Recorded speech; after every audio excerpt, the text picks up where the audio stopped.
Assalamualaikum warahmatullahi wabarakatuh. Izin memperkenalkan diri, saya Fitri Amelia dari kelas Farmasi D, akan mempresentasikan tentang karakterisasi asam lemak hasil hidrolisis pada minyak biji kelor atau Moringa oleifera dengan metode kromatografi gas spektroskopi massa. Baik, dilanjut. Pendahuluan, minyak merupakan salah satu penyusun utama tubuh hewan dan tumbuhan. Minyak yang berasal dari hewan digolongkan sebagai minyak hewani atau disebut lemak saja. Sedangkan minyak dari tumbuhan digolongkan sebagai minyak nabati dan disebut sebagai minyak. Minyak dan lemak tidak berbeda dalam bentuk umum trigliseridanya dan hanya berbeda dalam bentuk wujud. Disebut minyak jika berbentuk cair pada suhu kamar dan disebut lemak jika berbentuk padat pada suhu kamar.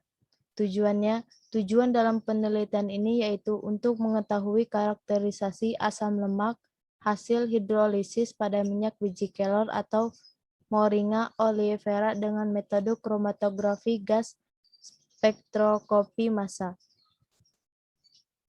Metode penelitian alat. Peralatan yang digunakan dalam penelitian ini adalah alat reflux, Soxhletas, evaporator, dan seperangkat alat kromatografi gas spektrometri massa Shimadzu tipe QP 2010S.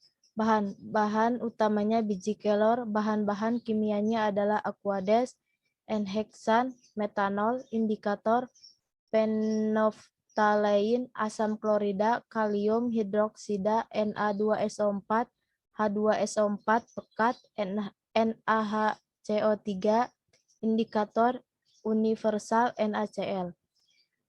Preparasi sampel, penyiapan sampel biji kelor kering atau tua, dikupas kulitnya, keringkan di dalam oven pada suhu kurang lebih 105 derajat Celcius selama 2 jam. Kemudian biji kelor yang sudah kering dihaluskan menggunakan blender. Biji kelor yang sudah dihaluskan kemudian diayak dengan ayakan ukuran 120 mesh.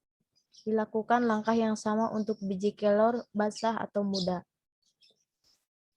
Metode penelitian, ekstraksi minyak biji kelor kering dan biji kelor basah dengan metode soxhletasi. Biji kelor kering atau tua yang sudah dihaluskan ditimbang sebanyak 150 gram dengan menggunakan neraca analitik. Kemudian dibungkus dengan kertas saring.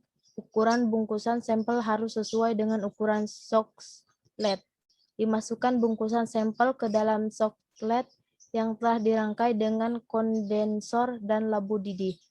Dituang pelarut sebanyak 600 ml ke dalam labu didih, kemudian rangkaian soxhlet tersebut diletakkan di atas pemanas lalu dipanaskan selama kurang lebih 6 jam. Didapat hasil ekstraksi berupa campuran minyak biji kelor dengan pelarut ekstrak N-hexan, kemudian dipekatkan dalam rotary evaporator pada temperatur 50 derajat Celcius sehingga diperoleh minyak biji kelor pekat. Dilakukan langkah yang sama untuk biji kelor basah muda. Dilanjut metode penelitian, asam penentuan bilangan asam dan kadar asam lemak basah. Minyak biji kelor sebanyak 5 ml dimasukkan dalam Erlenmeyer 250 ml, tambahkan metanol 96% sebanyak 20 ml, panaskan pada suhu 60 derajat Celcius selama 10 menit sambil diaduk. Campuran tersebut dibagi menjadi 3 bagian dan masing-masing ditambahkan 2 tetes indikator phenophthalein, titrasi dengan larutan KOH 0,1 N yang telah distandarisasi hingga berwarna merah jambu. Warna merah jambu ini harus bertahan paling sedikit 15 detik. Volume titran yang dibutuhkan 5 mili dicatat bilangan asam dan kadar asam lemak bebas dalam contoh dihitung. Hidrolisis minyak biji kelor sebanyak 20 gram minyak biji kelor dimasukkan ke dalam labu leher 3, kemudian ditambahkan 50 ml metanol dan 50 ml larutan KOH 12%. Campuran direflux dengan pengadukan pada temperatur 60 derajat Celcius selama 90 menit. Hasil reflux dimasukkan ke dalam corong pisah dan ditambahkan dengan 125 ml aqueous serta 31,25 ml N-heksan. Larutan dikocok dengan kuat dan didiamkan sampai terbentuk dua lapisan, yaitu lapisan air dan lapisan organik. Lapisan air dipisahkan dari lapisan organik. Lapisan air ditambahkan dengan asam sulfat 1 mili sampai pH 1. Asam lemak bebas dipisahkan dari lapisan air. Penentuan bilangan penyabunan. KOH ditimbang dengan kaca arloji sebanyak 0,423 gram dilarutkan dalam 96 mili. Metanol larutan yang diperoleh dibagi menjadi 2, 48 mili digunakan sebagai blanko dan 48 mili lainnya. Direaksikan dengan 1 gram minyak biji kelor yang akan digunakan sebagai larutan sampel. Nah, yang pertama itu titrasi larutan sampel. Minyak biji kelor ditimbang sebanyak 1 gram. Sampel dimasukkan ke dalam Erlenmeyer 250, ditambahkan 48 mili larutan KOH dalam metanol dan beberapa butir batu didih.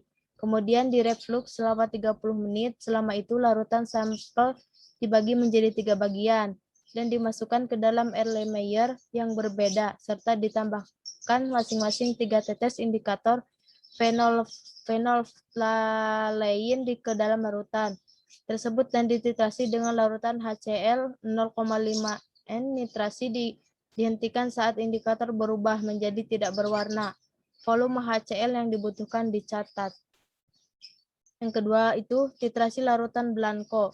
Larutan blanko 48 mili dimasukkan ke dalam Erlenmeyer, kemudian direflux selama 30 menit. Setelah itu larutan dibagi menjadi 3 bagian dan dimasukkan ke dalam Erlenmeyer yang berbeda dan masing-masing ditambahkan dengan 3 tetes indikator fenolftalein sebagai larutan blanko tersebut berwarna merah muda dan dititrasi dengan larutan HCl 0,5 N sampai bening tidak berwarna.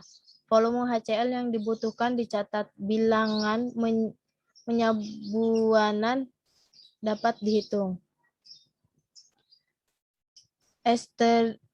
Esterifikasi asam lemak bebas hasil hidrolisis minyak biji kelor.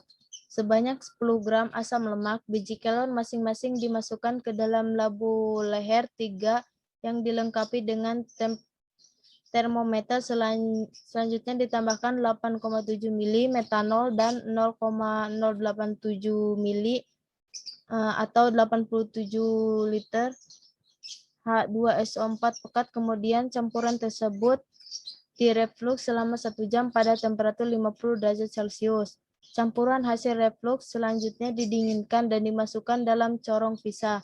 Selanjutnya ditambahkan 20 mili aqueous dan dilanjutkan dengan penambahan larutan NaHCO3 tetes demi tetes sambil dikocok dan diukur pH dengan indikator universal hingga netral. Setelah itu dilakukan salting out dengan menambahkan 5 mili larutan NaCl jenuh hingga campuran tersebut sempurna. Larutan dikocok dengan kuat dan didiamkan sehingga terbentuk 2 lapisan organik, ditambahkan magnesium sulfat anhidrat.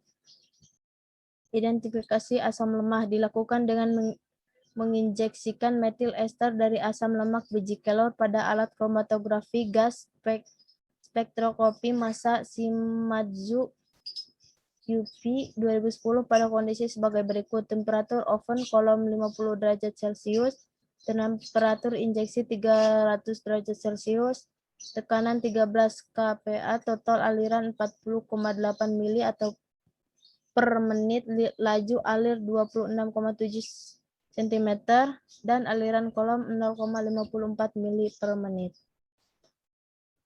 Pembahasan hasil analisis menggunakan KG dan SM. Hasil pemeriksaan analisis dengan kromatografi gas untuk metil ester dari asam lemak. Hasil hidrolisis minyak biji kelor kering menghasilkan kromatogram dengan 7 puncak atau pH asam lemak seperti pada gambar 1.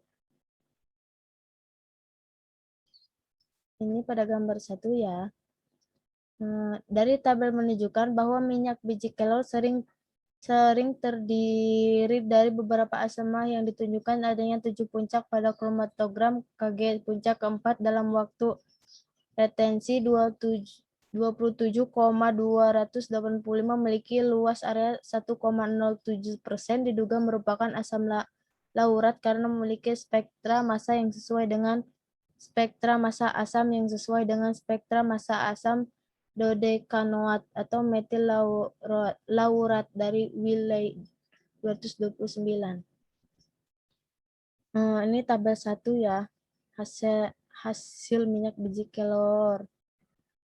Puncak ke-9 dengan waktu retensi 42,799 memiliki luas area 16,13% diduga merupakan asam stearat karena memiliki spektra massa yang sesuai dengan spektra massa asam oktadekanoat asam stearat dari Wiley 229 lib dengan nomor entry 134626 dan tingkat kemiripan 87%. Puncak ke-10 dengan waktu retensi 44,147 massa yang sesuai dengan spektra massa asam eikosanoat atau metil arakidat dari Wiley 229. Lib dengan nomor entry 161700 dan tingkat kemiripan 84%. Berdasarkan data tersebut disimpulkan bahwa asam lemak biji kelor kering adalah asam laurat, asam palmitoleat, asam palmitat, asam oleat, asam stearat, asam arakidat, di mana kandungan asam lemak paling besar minyak biji kelor kering adalah asam 9 oktadekanoat atau asam oleat sebesar 38,0,8%. Hasil ini sesuai dengan penelitian Duque 1983 dalam Widyana Stuti 2013 yang menyatakan asam lemak paling besar adalah asam oleat. Hal ini juga sesuai dengan penelitian Goston dan Harwood dalam Nasir 2010 yang menyatakan asam lemak paling besar adalah asam oleat. Data kromatogram dan spektrum Kg SM untuk biji kelor basah. Hasil pemeriksaan analisis dengan kromatografi gas untuk metil ester dari asam lemak hasil hidrolisis minyak biji kelor basah menghasilkan kromatogram dengan 9 puncak pH atau asam lemak seperti pada gambar 2. Hasil yang dicantumkan pada tabel 2 menunjukkan bahwa minyak biji kelor basah terdiri dari beberapa asam lemak yang ditunjukkan adanya 9 puncak pada kromatogram Kg. Berdasarkan data-data tersebut disimpulkan bahwa asam lemak minyak biji kelor basah adalah asam palmitoleat, asam palmitat, asam oleat, asam stearat, asam eikosenat, asam arakidat, asam behenat, asam lignoserat, di mana kandungan asam lemak paling besar minyak biji kelor basah adalah asam 9 oktadekanoat atau asam oleat sebesar 38,84%. Hasil ini sesuai dengan penelitian Duque 1983 dalam Widyana Stuti 2013 yang menyatakan asam lemak paling besar adalah asam oleat.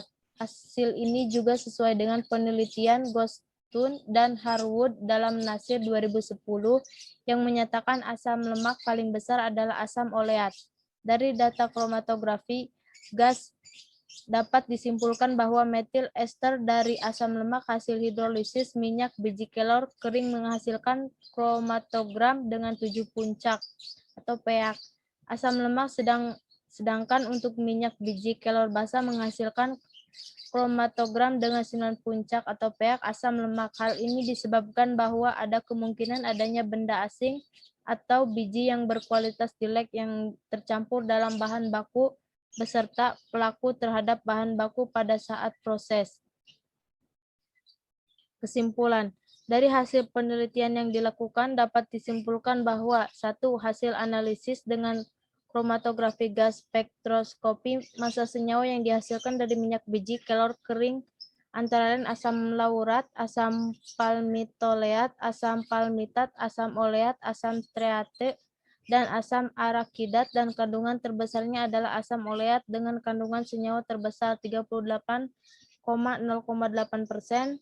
Dua, hasil analisis dengan kromatografi gas spektroskopi massa senyawa yang dihasilkan dari minyak biji kelor basa antara lain asam palmitoleat, asam palmitat, asam oleat, asam stearate, asam eukosenat, asam arakidat, asam behenat, asam lignoserat, dan kandungan terbesarnya adalah asam oleat dengan kandungan senyawa sebesar 38,84%.